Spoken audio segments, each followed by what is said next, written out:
Опа! Ето ме и мене! Ново включване, драги приятели! Бръснати тъшаци и тях ще им ги навра в устите, да знаят! Продължаваме така от другото ми самостоятелно жилище. Не живея с майка си, да го отбележа там за уния коментари. Ето, нали така, и почнахме. Сега ще ви разведа да видите, че майка ми я няма тук.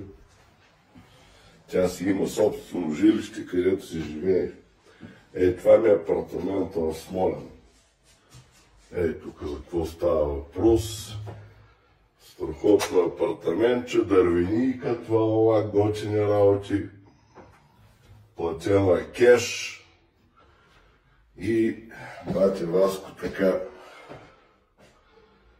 Тук за какво става въпрос.